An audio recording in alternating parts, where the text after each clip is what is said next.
What's going on? This is Legend of All About the Kicks.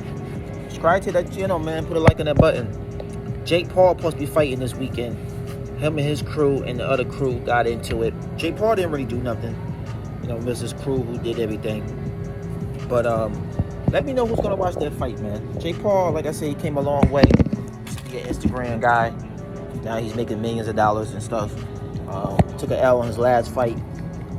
So see what happens with that situation. Well, we definitely see. There's been a lot of boxing going on. It's been fun to watch. See who's gonna fight next.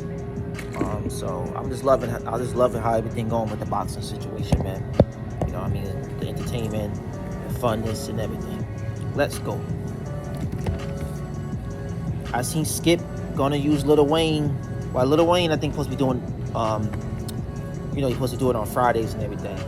Listen, that show is never going to be the same without Shannon Sharp.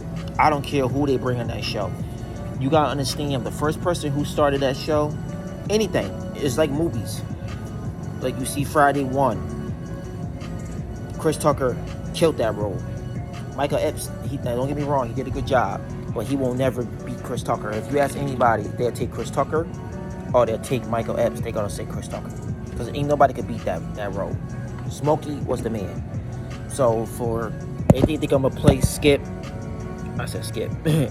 I mean to say Shannon Sharp is impossible. It's gonna be hard to fill them shoes, man. Shannon Sharp was the man of the show, and Skip always using black people to get people on his show, man. Like I like Skip, but sometimes Skip be doing too much.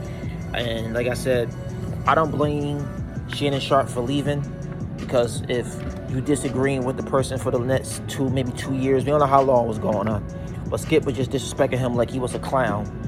And Shannon Sharp was like, yo, I'm not dealing with this no more. I'm happy you gave me an opportunity, but you're not gonna disrespect me. And Skip do that to a lot of people, and I feel like Skip only used the black culture to stay hot. You know what I mean? He do it to stay hot. He don't do, you know what I mean? Because if he have another white person up there, no disrespect to the white people, ain't trying to diss him, the show will be whack. You know what I'm saying? You got to have flavor into the show. You see a lot of these shows getting canceled because none of these dudes got no style. They trash. You know what I mean? So if you're not bringing in the views, your show's going to get canceled. And I'm not saying a Skip show going to get canceled because people love their show. But it's not going to do the ratings it did with Skip. Shannon Sharp was up there. So salute to Skip and salute to Shannon Sharp, whatever he going to go to. I really don't want him to go to Stephen A. Smith show. But if he do, he do. I miss Club Shay Shay. So when that come back on, it should be maybe around football season. Then maybe do something. So we'll see what happens, man. Next topic. Let's go. Now I want to salute to Jayz, 50, and Puff Daddy. They named them the best execs of the decade, if you want to say it. I'm gonna break it down to y'all how I feel about all them three.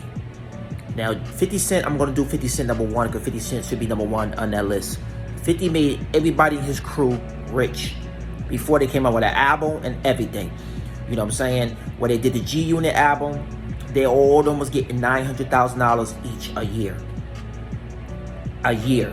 When Yayo got out of jail, he had $2 million sent for him in a penthouse. Banks was rich. Everybody was rich. You know what I'm saying? You could say... anybody who signed a G Unit never said they got robbed. 50 stole their money. He didn't do nothing. If he didn't put them out, he didn't put them out.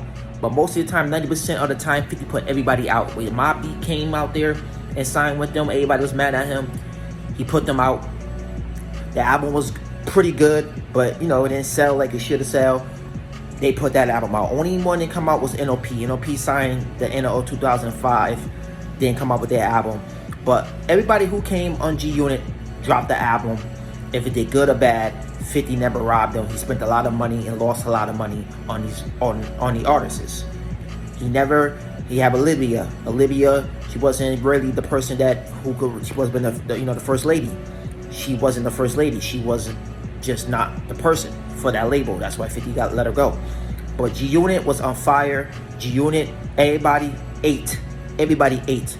Now, Jay-Z, he wasn't the man of Rockefeller. He started Rockefeller, him and Biggs and Dame. But Dame and Biggs, they ran that label. Jay-Z was just the artist. Jay-Z didn't really start doing nothing too. He got with Def Jam. He started signing a lot of people. But Rockefeller, Damon Dash and Big, who signed everybody, who put everybody on. They signed Old Dirty Bastard.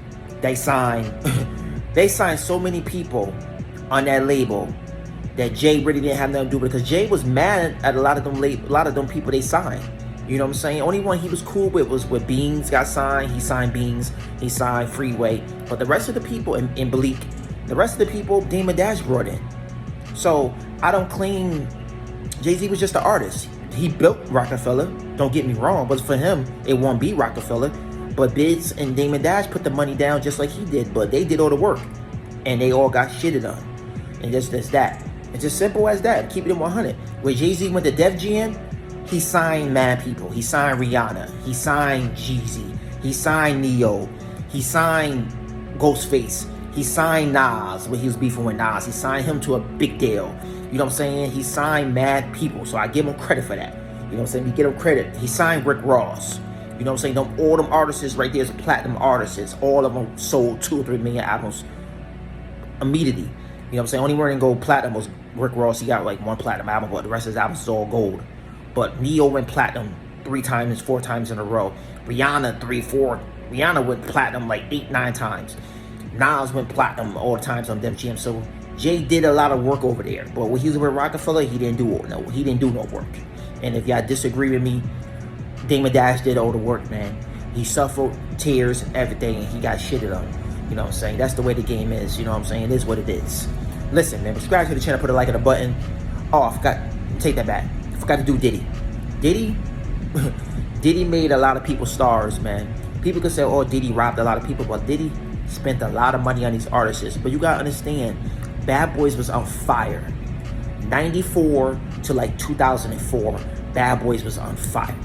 And that's the way it is. But you gotta understand, when you signed with Bad Boys, Puffy made you a star. And all the artists that left Bad Boys haven't had a hit song since they left Bad Boys. Faith Evans, when she left Bad Boys, she haven't had a hit since then. Rest in peace to Black Rob. When he left, he ain't have a hit since then. Mace, when he left, he's one of the greatest rappers of all time too. He just don't get his credit. He ain't never had a hit list neither. A lot of these 112 came out with 2 albums that flopped. So, B, don't say that Puff Daddy is not a genius. He is a genius, but it is what it is. You're going to win sometime on these artists. You're going to lose sometime on these artists. It costs a lot to break these artists, but people don't understand that. So when you spend millions of dollars, you're trying to get your money back. So Diddy made a lot of people stars, and people don't appreciate it. Subscribe to the channel, put a like on the button. We out.